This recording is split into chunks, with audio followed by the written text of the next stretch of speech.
ವೀಕ್ಷಕರೇ, ರೇಣುಕಾಸ್ವಾಮಿ ಕೊಲೆ ಪ್ರಕರಣಕ್ಕೆ ಸಂಬಂಧಪಟ್ಟಂತೆ ನಟ ದರ್ಶನ್ ತೂಗುದೀಪ್ ಅವರ ಮೇಲೆ ಹಲವಾರು ಸುಳ್ಳು ದಾಖಲೆಗಳನ್ನು ಸೃಷ್ಟಿಸಿ ಕೋರ್ಟಿನ ಮೆಟ್ಟಿಲೇರಿಸಿರುವುದು ಕೆಲವೊಂದು ವಿಚಾರಣೆಯ ವೇಳೆ ಬೆಳಕಿಗೆ ಬಂದಿದೆ.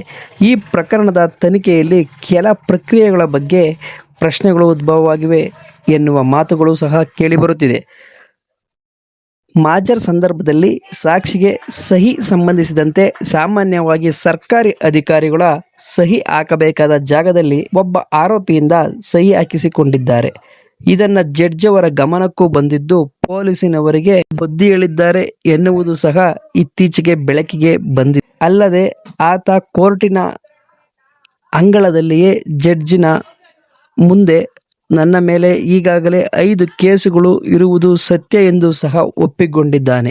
ಎಸಿಪಿ ವಿಚಾರದ ಬಗ್ಗೆ ನಿರೀಕ್ಷಕರಾದ ಗಿರೀಶ್ ನಾಯಕ್ ಹಾಗೂ ಉಪನಿರೀಕ್ಷಕರಾದ ವಿನಯ್ ತಂಡದವರ ಮೇಲೆ ಸುಳ್ಳು ದಾಖಲೆಗಳನ್ನು ಸೃಷ್ಟಿಸಿರುವ ಆರೋಪದ ಹಿನ್ನೆಲೆಯಲ್ಲಿ ಹಾಗೂ ಕೆಪಿ ಅಗ್ರಹಾರ ಠಾಣೆಯಲ್ಲಿ ಎಸಿಪಿ ಚಂದನ್ ಮೇಲೆ 20 ಲಕ್ಷ ಭ್ರಷ್ಟಾಚಾರದ ಆರೋಪ ಕೇಳಿಬಂದಿರುವ ಹಿನ್ನೆಲೆಯ ಕಾರಣದಿಂದ ಅವರ ವಿರುದ್ಧ ದಿನಾಂಕ 11/3/2026 ಇದೇ ಬುಧವಾರ ಬೆಳಗ್ಗೆ 11:30ಕ್ಕೆ ಬೆಂಗಳೂರಿನ ಫ್ರೀಡಂ ಪಾರ್ಕಿನಲ್ಲಿ ತನಿಖಾ ಅಧಿಕಾರಿಗಳಾದ ಇವರನ್ನ ಅಮಾನತಿಗಾಗಿ ಆಗ್ರಹಿಸಿ ಕರ್ನಾಟಕ ಸಂಘಟನೆಗಳ ಒಕ್ಕೂಟದ ರಾಜ್ಯಾಧ್ಯಕ್ಷರಾದ ನಟರಾಜ್ ಬೊಮ್ಮಸಂದ್ರ ಅವರು ಕರೆಯನ್ನ ಕೊಟ್ಟಿದ್ದಾರೆ.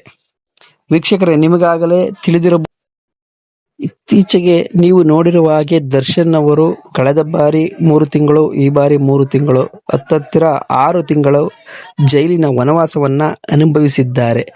ದರ್ಶನ್ ಅವರ ಮೇಲೆ ಸುಳ್ಳು ದಾಖಲೆಗಳನ್ನು ಸೃಷ್ಟಿಸಿ ಅವರನ್ನ ಜೀವಾವಧಿ ಶಿಕ್ಷೆಗೆ ಒಳಪಡಿಸಲು ಸಂಚು ರೂಪಿಸಿರುವ ಈ ಮೇಲ್ಕಂಡ ಅಧಿಕಾರಿಗಳನ್ನ ಕೂಡಲೇ ಬಂಧಿಸಿ ಕಾನೂನು ರೀತಿಯಲ್ಲಿ ನ್ಯಾಯಾಂಗ ತನಿಖೆಗೆ ಒಳಪಡಿಸಬೇಕೆಂದು ಹಾಗೂ ಅವರುಗಳನ್ನ ಕರ್ತವ್ಯದಿಂದ ಅಮಾನತುಗೊಳಿಸಬೇಕೆಂದು ಆಗ್ರಹಿಸಲು ಕರ್ನಾಟಕ ಸಂಘಟನೆಗಳ ಕನ್ನಡ ಒಕ್ಕೂಟ ಹಾಗೂ ಅನೇಕ ಕನ್ನಡ ಪರ ಸಂಘಟನೆಗಳು, ದಲಿತ ಪರ ಸಂಘಟನೆಗಳು, ಕಾರ್ಮಿಕರ ಪರ, ಮಹಿಳಾ ಪರ, ಚಾಲಕರ ಪರ ಹಾಗೂ ಡಿ ಬಾಸ್ ಅಭಿಮಾನಿಗಳ ಬಳಗದ ಹಾಗೂ ಕಲಾವಿದರ ಸಹಕಾರದೊಂದಿಗೆ ಕರ್ನಾಟಕ ಸಂಘಟನೆಗಳ ಕನ್ನಡ ಒಕ್ಕೂಟವು ಮನವಿಯನ್ನ ಸಲ್ಲಿಸಿದ್ದು, ಅದರ ಪ್ರತಿಯನ್ನು ಸಹ ಇಲ್ಲಿ ಹಾಕುತ್ತಿದ್ದೇನೆ ನೋಡಿ. ಪೊಲೀಸ್ ಉಪ ಆಯುಕ್ತರು, ಪಶ್ಚಿಮ ವಿಭಾಗ, ಮಾಗಡಿ ರಸ್ತೆ ಅಂತ ಇದೆ.